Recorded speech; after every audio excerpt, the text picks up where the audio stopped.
Hello बच्चों, क्या हाल चाल। तो आज हम लेके आए हैं आपके लिए विद्युत आवेश तथा क्षेत्र का सेकंड लेक्चर। पिछले क्लास में हम लोग आवेश के बारे में पढ़ चुके हैं, आवेश के प्रकार के बारे में पढ़ चुके हैं। आवेश की सारी बेसिक बातें हम लोग लास्ट क्लास में पढ़ चुके हैं। आज के क्लास में हम लोग पढ़ेंगे कूलॉम का नियम। क्या पढ़ेंगे? कूलॉम का नियम।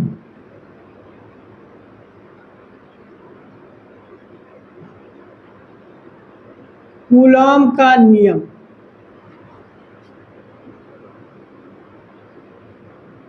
कूलॉम का नियम, कूलॉम्स लॉ।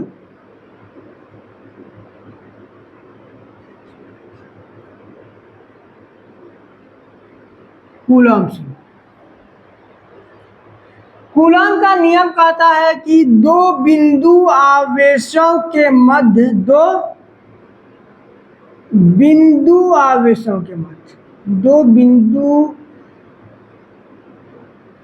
आवेशों के मध्य,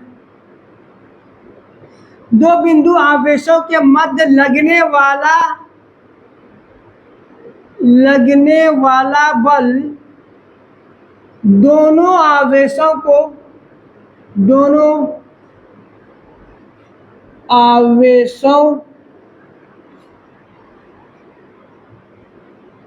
के गुणनफल के, दोनों आवेशों के गुणनफल के समानुपाती होता है।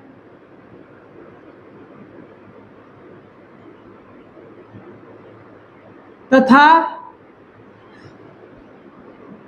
उसके बीच के दूरी के, उसके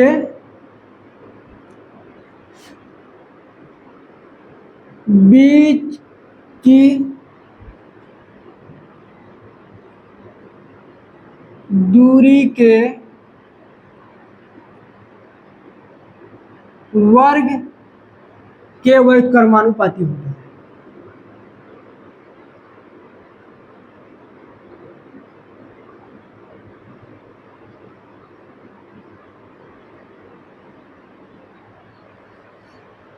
व्युत्क्रमानुपाती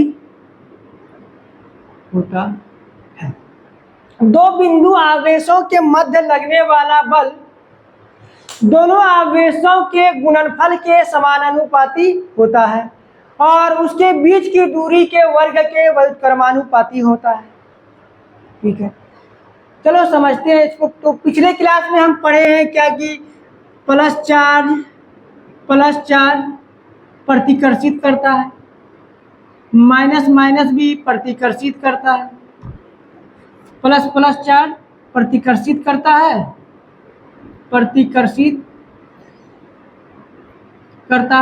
माइनस माइनस भी प्रतिकर्षित करता है, और प्लस माइनस आकर्षित करता है।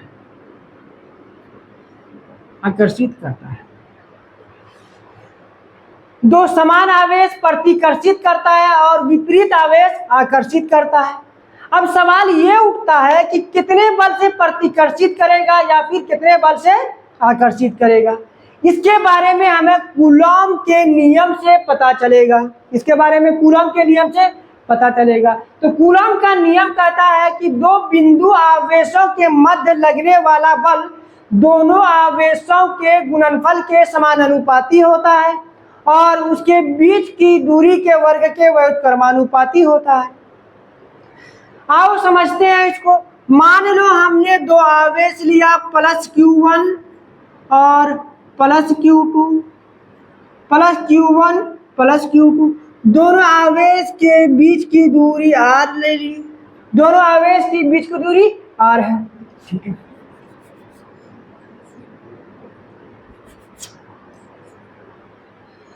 प्लस Q1, दोनों आवेश के बीच की दूरी R है।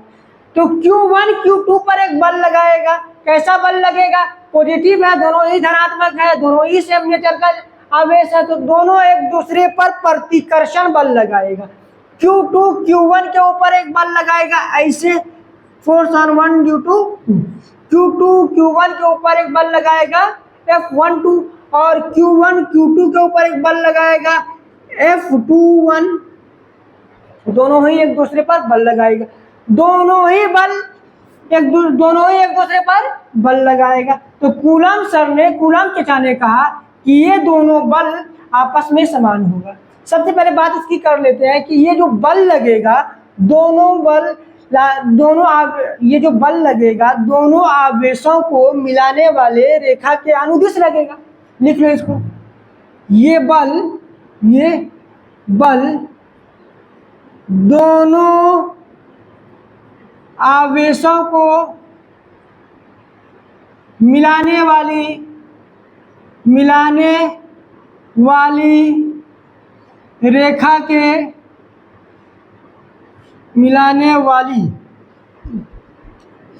मिलाने वाली रेखा के अनुदिश लगेगा। रेखा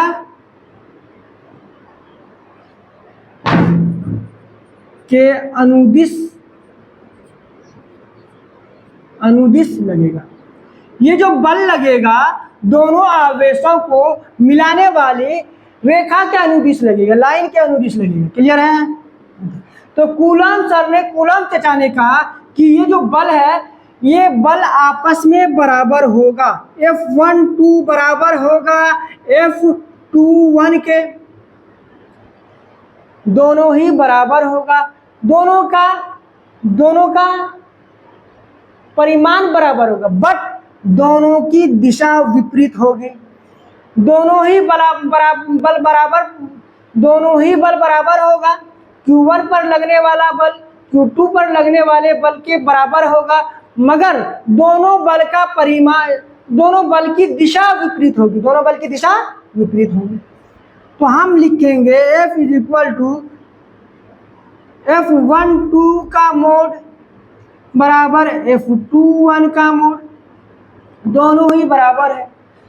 उसके बाद कूलम सर ने यह भी कहा, ये जो बल है, ये जो F है, दोनों आवेशों के गुणनफल के समानुपाती है। दोनों आवेशों के गुणनफल के समानुपाती है, और उसकी बीच के दूरी के वर्ग के व्युत क्रमानुपाती है।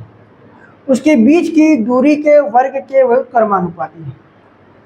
कूलम सर ने क्या कहा कि दोनों बल, ये जो बल है दोनों आवेशों के गुणनफल के समान अनुपाती है। मतलब बल जितना बड़ा हो, ये आवेश जितना बड़ा होगा बल उतना ही ज़्यादा लगेगा। आवेश जितना छोटा होगा बल उतना कम लगेगा। जितना बड़ा आवेश उतना ज़्यादा बल लगेगा, जितना छोटा आवेश उतना कम बल लगेगा। ठीक है। और F उसकी दूरी के वर्ग के व्युत क्रमानुपाती है।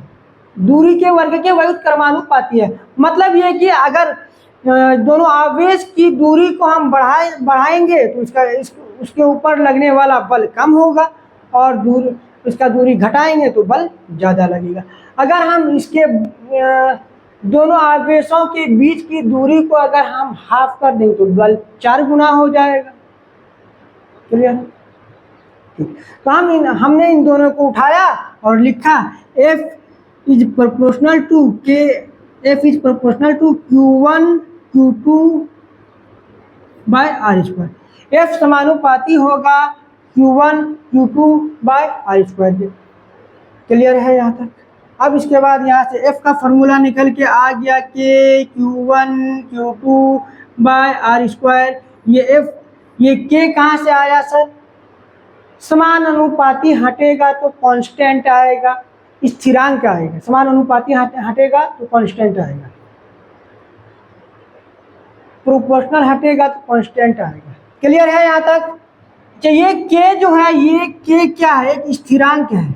K क्या है? एक स्थिरांक है। स्थिरांक है। ठीक है। और ये K माध्यम पर निर्भर करता है। माध्यम पर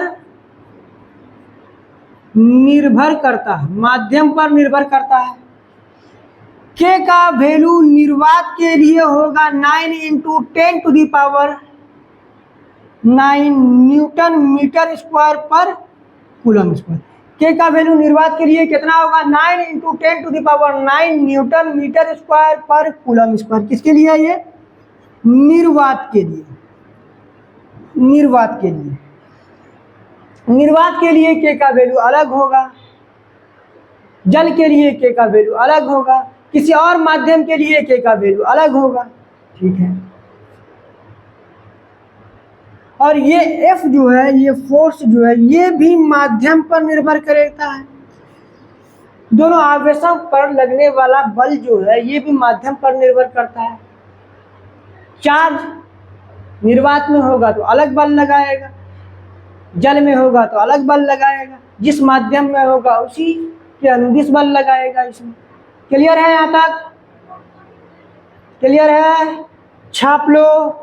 इसके बाद हम लोग पढ़ेंगे कूलॉम के नियम का सदिश रूप। कूलॉम के नियम का सदिश रूप।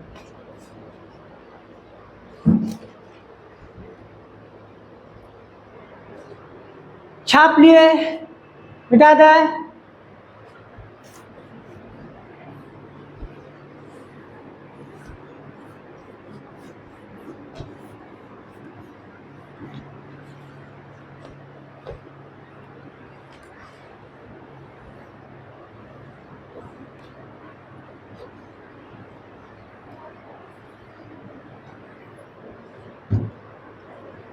कूलॉम के नियम का सदिश रूप।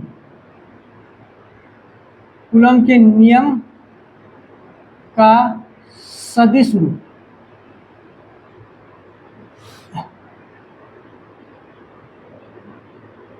सदिश रूप, vector form. Vector form, Coulomb's law in vector form. Heading डाल लो, कूलॉम के नियम का सदिश रूप। मान लो हमने फिर एक चार्ज लिया +Q1 और +Q2। इस बार दोनों के बीच का दूरी हम मोड r ले लिए। मोड r ले लिए तो Q2 Q1 के ऊपर एक बल लगाएगा ऐसे F12, और Q1 Q2 के ऊपर एक मोड लगाएगा, एक बल लगाएगा। Q1 Q2 के ऊपर एक बल लगाएगा ऐसे F21। हमें क्या चाहिए? हमें सदिश रूप चाहिए, कूलॉम्स नियम का सदिश रूप चाहिए। तो इसमें हम दो वेक्टर ले सकते हैं, दो सदिश ले सकते हैं, एक ऐसे और एक ऐसे। जब हम Q1 से Q2 की तरफ चलेंगे तो R का सदिश रूप होगा R2 vector minus R1 vector, और जब Q2 से Q1 की तरफ चलेंगे तो R1 vector final minus initial R2 vector. विस्थापन होता है ना जी, फाइनल माइनस इनिशियल। ठीक है। तो अगर हम बात करें फोर्स F12 की, अच्छा सबसे पहले बच्चों को ये कंफ्यूजन है कि सर यहाँ F12 क्यों लिखे और यहाँ F21 क्यों लिखे। बच्चों बात ये है कि फोर्स किस पे लग रहा है? Q1 पे लग रहा है, तो 1 पहले लिख के, कौन लगा रहा है? 2 लगा रहा है, तो 2 बाद में लिख के, तो F12 लिख के।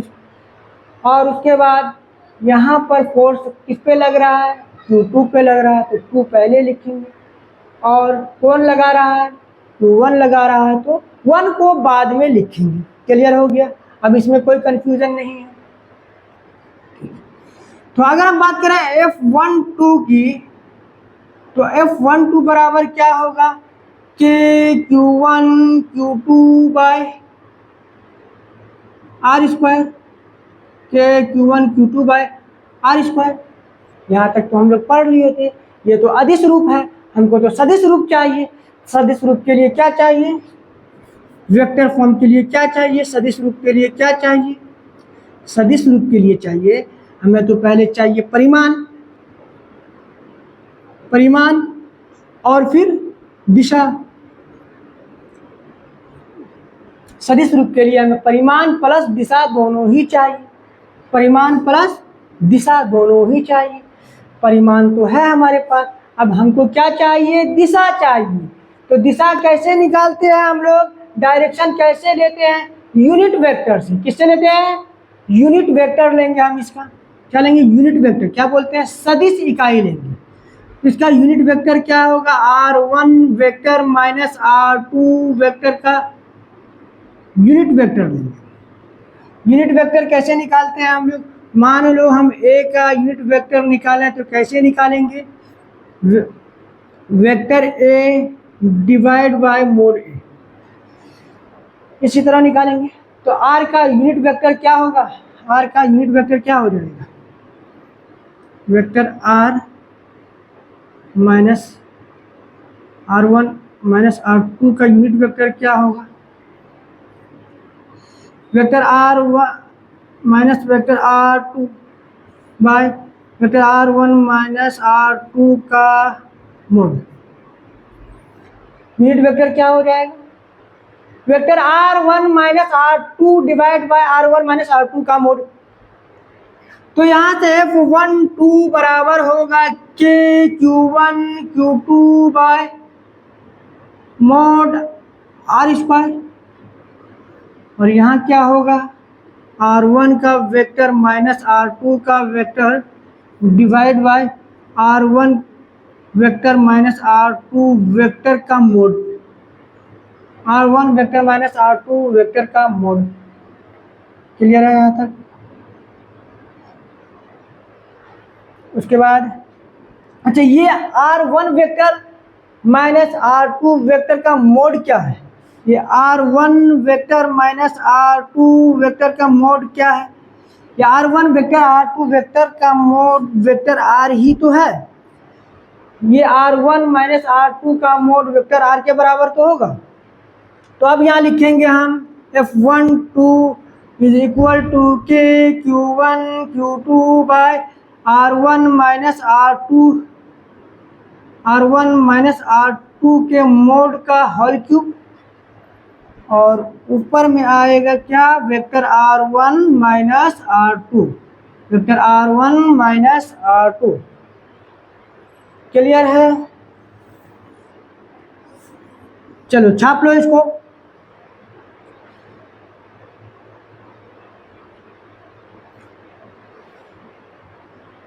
वेक्टर फोर्स F12 तो निकल के आ गया, अब फोर्स F2 क्या लेंगे, फोर्स F2 क्या, 21 क्या निकल, कैसे निकालेंगे, फोर्स F21 वेक्टर बराबर क्या होगा, k q1 q2 बाय, जब हम फोर्स 1 2 निकाले तो 1 से 2 1 माइनस 2 का यूनिट वेक्टर लेंगे, जब F21 निकालेंगे तो 2 माइनस 1 का unit vector R2 minus R1 का यूनिट वेक्टर लेंगे। मतलब जिस डायरेक्शन का हम फोर्स लेंगे उसी डायरेक्शन का तो हम यूनिट वेक्टर भी लेंगे। फोर्स इस डायरेक्शन का तो यूनिट वेक्टर भी इसी डायरेक्शन का लेंगे, अगर फोर्स उस डायरेक्शन का निकालेंगे तो यूनिट वेक्टर भी उसी डायरेक्शन का लेंगे, दोनों का डायरेक्शन तो सेम होना चाहिए। तो यहाँ क्या हो जाएगा, वेक्टर R2 माइनस R1 के मोड का होल क्यूब, और यहाँ होगा vector R2 minus vector R1, vector R2 minus vector R1। Clear है, छाप लो इसको, छाप लिए। ठीक है, अब हम लोग पढ़ेंगे कूलॉम के नियम की कुछ सीमाएं, कूलॉम के नियम की कुछ सीमाएं।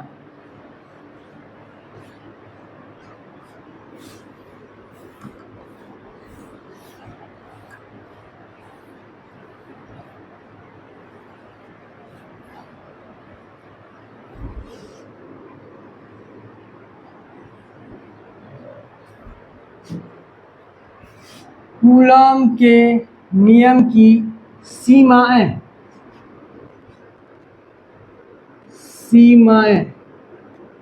कूलॉम के नियम की सीमाएं। सबसे पहली सीमा क्या है कि ये सिर्फ बिंदु आवेश के लिए मान्य है। बिंदु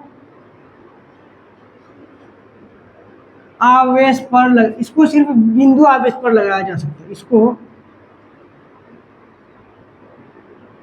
इसको बिंदु आवेश पर लगाया जा सकता है।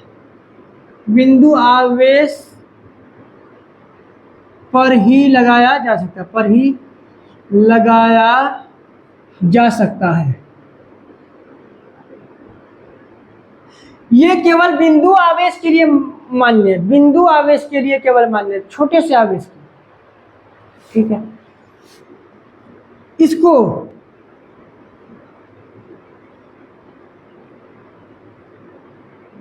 बहुत बड़े आवेश पे नहीं लगा सकते, बहुत बड़े आवेश पे, बहुत बड़े आवेश पर नहीं लगा सकते हैं।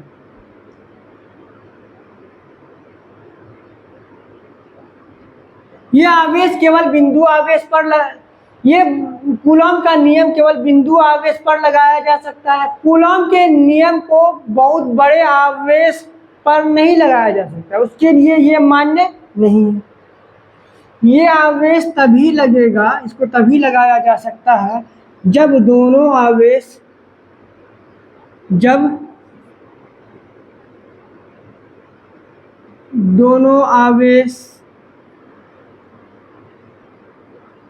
स्थिर हो, तब ये मान्य होगा, तब इसको लगाया जा सकता है, तब लगाया जा सकता है, तब मान्य होगा, या फिर लगाया जा सकता है, तब लगाया जा सकता है। जब दोनों आवेश स्थिर अवस्था में होगा, विराम स्थिति में होगा, तो इसको लगाया जा सकता है। जब दोनों आवेश गतिमान हो जाएगा, जब दोनों लिख दो, जब दोनों आवेश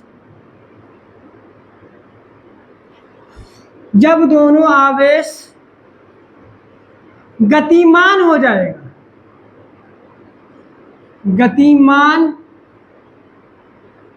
होगा, तब नहीं लगाया जा सकता है, तब नहीं लगाया जा सकता है।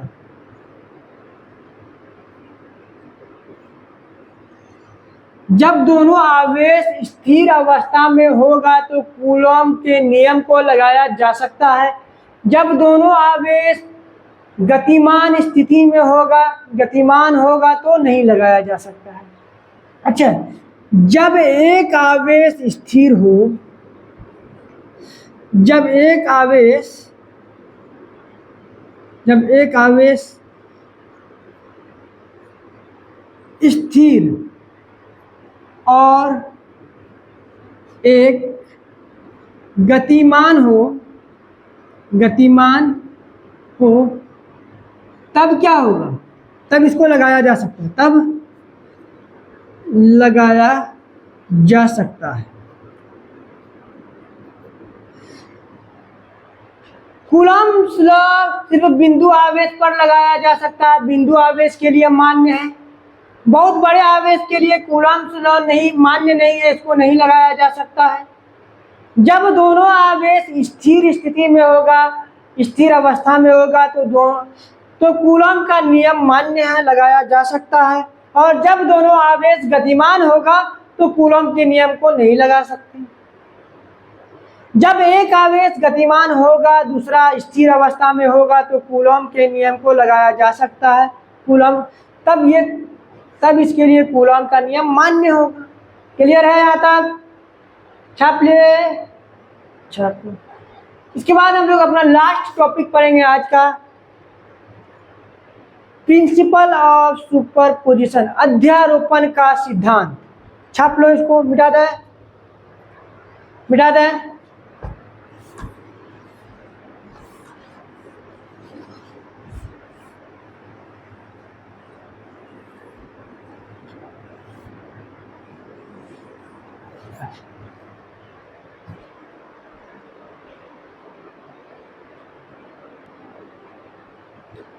हमारा अगला टॉपिक है अध्यारोपण का सिद्धांत। अध्यारोपण का सिद्धांत।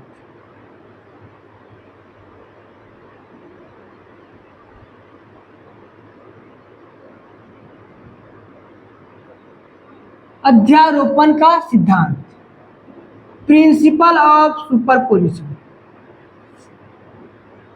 Principle of superposition.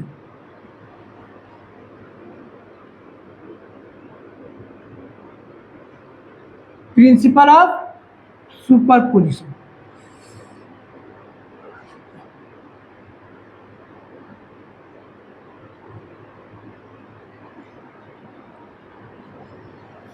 अध्यारोपण का सिद्धांत। अध्यारोपण का सिद्धांत कहता है कि दो आवेशों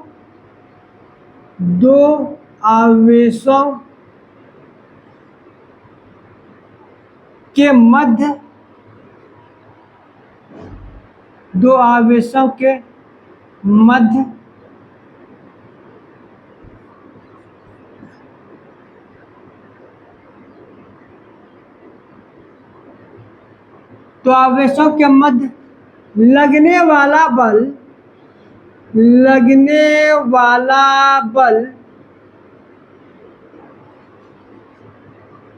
तीसरे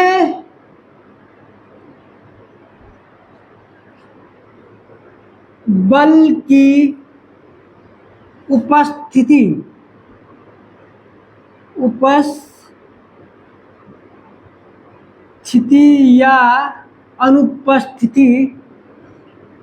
या अनुपस्थिति से स्वतंत्र होता है।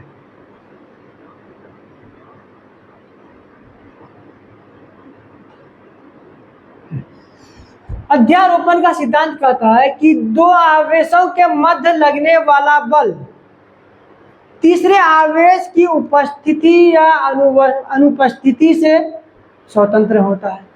मान लो हमने एक आवेश लिया Q1 और दूसरा आवेश लिया Q2, तो Q1 के ऊपर कितना फोर्स लगेगा? Force on 2। तो Q2 के ऊपर कितना फोर्स लगेगा? Q2 के ऊपर कितना फोर्स लगेगा? F21 कितना फोर्स लगेगा? F21। दो आवेश है हमारे पास, तो Q2 के ऊपर कितना फोर्स लगेगा? जितना फोर्स Q1 जितना फोर्स लगाएगा वही तो लगेगा, F21। ठीक है, इसका F21 बराबर क्या लिख लेंगे हम लोग? KQ1 Q2 by R square. ठीक है, अब मान लो कि हमारे पास तीन चार्ज है, Q1 Q2 Q3। Q1 Q2 Q3 तीन आवेश है हमारे पास। तो अब Q2 पर कितना फोर्स लगेगा? Force on second charge. Second charge पर अब कितना फोर्स लगेगा? दूसरे आवेश पे कितना फोर्स लगेगा? F2 ड्यू टू 1, F1 के कारण लगने वाला फोर्स, और plus F2 due to third charge. Q2 पर कितना फोर्स लगेगा? Q2 पर Q1 भी बल लगाएगा, फोर्स लगाएगा, Q2 पर Q3 भी बल लगाएगा, फोर्स लगाएगा। दोनों के बल का हम वेक्टर सम कर लेंगे। क्या कर लेंगे? वेक्टर सम कर लेंगे। दोनों के बल का हम वेक्टर सम कर लेंगे, तो यहाँ से निकल के आ जाएगा हमारा अध्यारोपण। यहाँ से हमारा नेट बल चेंज हो जाएगा। एक मिनट सुनिए। दो बिंदु आवेशों के मध्य लगने वाला बल तीसरे आवेश की उपस्थिति या अनुपस्थिति से स्वतंत्र होता है। दो बिंदु आवेशों के मध्य लगने वाला बल तीसरे आवेश की उपस्थिति या अनुपस्थिति से स्वतंत्र होता है। मान लो हमने दो आवेश लिया Q1 और Q2, तो Q2 पर कितना फोर्स लगेगा? जो Q1 लगाएगा वही फोर्स लगेगा।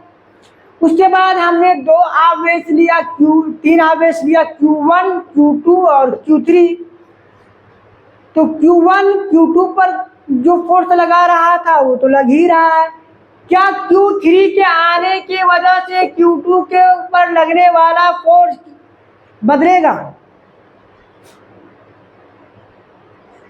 Q1 के आने की वजह से Q2 पर लगने वाले फोर्स पर कोई फर्क नहीं पड़ेगा। सिंपल सी बात ये सुन लो कि दो आवेशों के मध्य लगने वाला बल तीसरे आवेशों की उपस्थिति या अनुपस्थिति से स्वतंत्र होता है। जब दो आवेश था तो Q1 Q2 पर फोर्स लगा रहा था F21।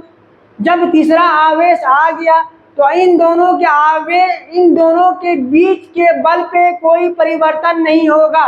Q2 Q1 पर जो बल लगा रहा था वो बल अब भी उतना ही लगेगा जितना पहले लग रहा था।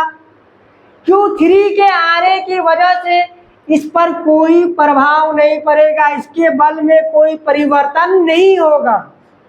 जब Q3 आएगा तो Q3 भी Q2 पर एक बल लगाएगा, लेकिन इन दोनों के बीच, इन दोनों के पवित्र रिश्ते में कोई फर्क नहीं पड़ने वाला।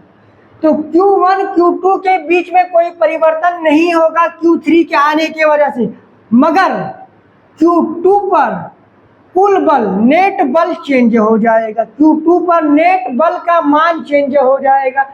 पहले Q1 लगा रहा था बल, अब Q3 भी बल लगाएगा, तो सेकेंड चार्ज पर कितना बल लगेगा, दूसरे आवेश पे टोटल बल कितना लगेगा, F21 और F23। क्लियर है? क्लियर है? चलो ठीक है, तो आज यही समाप्त करते हैं आज के लेक्चर को। कल मिलेंगे फिर अपने नेक्स्ट टॉपिक के साथ।